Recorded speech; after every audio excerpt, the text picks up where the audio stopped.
علم کیا ہوتا ہے؟ علم ایک روشنی ہے، اس کے بعد ذکر کیا ہوتا ہے؟ ایک راستہ. جب علم حاصل ہوگا تبھی ہمیں راستہ کا بھی پتہ چلے گا. اور علم حاصل کرنا اتنا ضروری ہے کہ ہر مسلمان مرد عورت پر بالغ پہ فرض ہے علم کا حاصل کرنا. کتنا؟ جس سے اس کا دین درست ہو جائے، پاکی ناپاکی کا پتہ چل جائے، جائز ناجائز کا علم ہو جائے، حرام حلال کا پتہ چل جائے. ٹھیک ہے؟ اتنا دین کا علم حاصل کرنا ہر مسلمان مرد عورت پر فرض ہے. حدیث پاک کا مفہوم ہے. رسول پاک صلی اللہ علیہ وسلم کا ارشاد ہے، اے ابو ذر رضی اللہ، اگر تو صبح کو جا کر ایک آیت کلام اللہ شریف کی سیکھ لے تو نوافل کی 1000 رکعت سے افضل ہے. آپ نے صلی اللہ علیہ وسلم نے حضرت ابو ذر رضی اللہ سے فرمایا کہ اگر تو ایک آیت قرآن شریف کی جا کر سیکھ لے تو 1000 رکعت نفل پڑھنے سے افضل ہے. اور جو کوئی علم حاصل کرنے کے لیے نکلتا ہے تو اللہ تعالیٰ اس کے اکرام کی وجہ سے، اکرام کے لیے اس کے نیچے فرشتے اپنے پر بچھا لیتے ہیں، اس کے قدموں کے نیچے فرشتے پر بچھا لیتے ہیں. ٹھیک ہے؟ اور طالب علم جو علم حاصل کرنے والا ہوتا ہے، جیسے تم لوگ اور ہم لوگ سیکھتے ہیں نا کچھ نہ کچھ روزانہ قرآن حدیث، تو وہ ایسا ہے جیسا ہمیشہ کا روزہ دار، ہمیشہ کا نمازی، ہمیشہ کا عبادت کرنے والا، اور اس کے اللہ تعالیٰ سارے پچھلے گناہ معاف کر دیتا ہے. اگر ہم نے ایک الف ہی سیکھا ہے، ابھی ایک الف سیکھا ہے، ہمیں کچھ نہیں آتا تھا اور ہم مر گئے، مرنے کا تو کچھ پتہ نہیں کب مر جائے، یا الحمد شریف ہی سیکھی تھی، یا قل هو اللہ سیکھا تھا اور ہماری موت آ گئی، تو کل قیامت میں اللہ تعالیٰ اس انسان کو عالموں میں اٹھائے گا.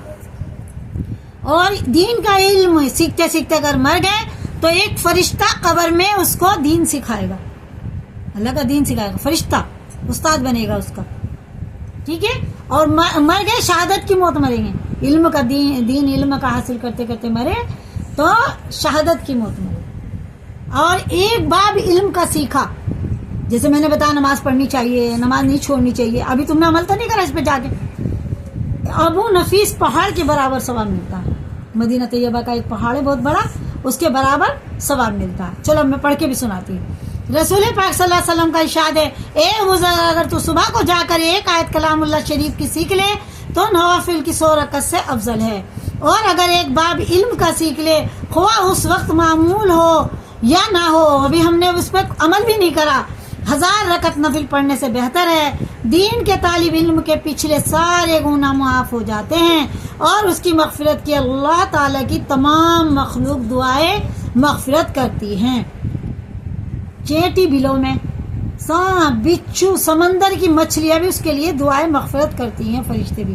کس کے لیے؟ جو طالب علم ہوتا ہے، اللہ کا دین کو سیکھتا ہے، قرآن سیکھتا ہے، نماز سیکھتا ہے نا.